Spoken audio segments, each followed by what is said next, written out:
Jaalalli kun koo maaliif deebii dhabee? Maaliif deebii modeelli istimeera? Anna mana magaalachuun hin danda'u miti. Deebiin koo kana argaa kana. Kana dhawanneen koo gurraachadha. Sababa isaa waan akkasii nan gaafatee.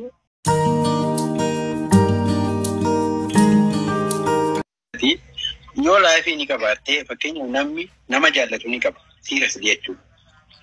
Anna mana jaallatu miti. Nyaata dhuunfaa kunatu beekami. So waan akkasii nan gaafatiin garuu anna nama jaallatu miti.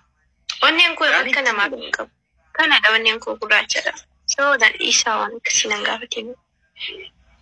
Jechuun maal siin jechuu barbaadani beektaati nama jaallatu qabaattee namicha kana garaa kutadhu kun waan akkasii jira jedhii yookaan immoo ammaati already nama jaalladheen qabu gaafatettu si amansiifachuuf taare kamuchaan kanaafi annamaa fi hundaafuu onneen koo gurraacha gaafatettu tarii namni si amansiifachuu waan danda'u yaalii godhe malee ammaati tuwati annama akkasiin qaba siiras illee jechuudha laayif jechuun qalbii miti dhugaa dubbachuuf siifis isaafis illee maqaan kan keessa bakka guddaa qaba waan akkasii kanarratti kun miidiyaadha ibinef nama hedduutu nama laala kan dhufee taruurraa kan taa'ee nama laalullee ni jira waan ta'eef dhugaasaa itti siirasii bakka yoo kan yaani ati jaalalatti amanuu baatte tarii immoo yoo namni biraa akkasii miidhee jiru ta'e mucaan kun si miidhuu dhiisuu mala namni takka yeroo baay'ee shamarran keenya bakka tokkotti miidhamanii bakka tokkorraa amantaa hin argatan si galee amananii nama jaallachuu hin danda'an jechuudha.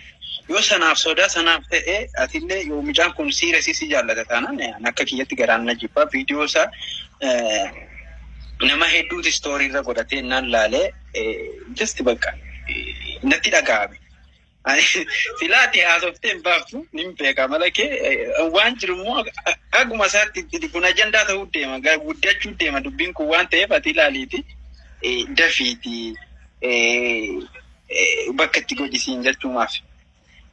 Ala sifo kaguletti yolle jaalalleen qabda ta'e dhuguma rabbi kanatti miti gama bulummaatti illee si wajjin naasaati sintas gabbeessa hidhiitu mallee amma tokko tuxinno marraa qabbanee ta'e jedha duula akkam jettaan onneen kun naman jaalatu rifachiisuu dhiiste ani jaalalleen hin qabaa yookaan nama biraa waliin hariiroo qabaatee garuu akka bulummaatti si wajjin naasaa itteetuma suuta mucaa kanarraa qabbaneessite hin jedha.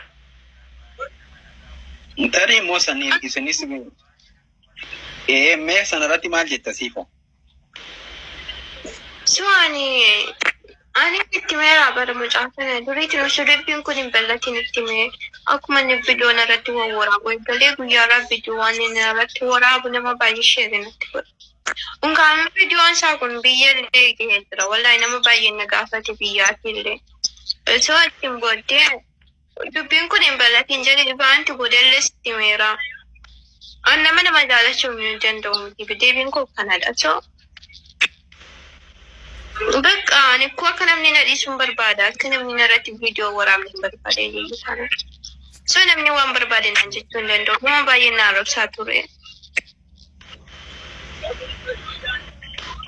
Ani immoo beektuu dubbii miidiyaa kana jajjabaatee dubbachuu hin danda'u. Kaniifiyyuu akka namni na dhiisuun fedha. Ani nama qilleensa irraa oofamu. Hidhaame Ila amma fakkeenyaaf ati maal waan taateef jedha namni fakkeenyaaf amma an fedha kiyya namni na jaallatu hin barbaadu yoon jedhe fedha kiyya warri amma fakkeenyaaf siifan maal taatee jedhani tarii ijoollee akka ishiin itti jaalala hin barbaanne waa hedduutu jira tarii jaallattee miidhamuu dandeessi tarii immoo leevelii ishee namarra hirtuun hin dalagadhaan hin jijjiiramaa kaayyoo qabaachuu malti yookaan immoo ammati namni tokko sin jaalladhee deefonneen kennamicha abbanamuu dhiisuu mala. Namoonni gaaffii akkasii gaafatanii oonne dhamma namni tokko akka kiyyatti namni ka'ee sin jaaladhanaan jedheennan namicha irraa jaalallee na qabuu dhiisuu danda'ana. Kanaaf amma ziifoollee ta'uu mucaallee ta'uu saayikooloojii barsiisaa saayikooloojii barbaada ijoollee kana oliif fidanii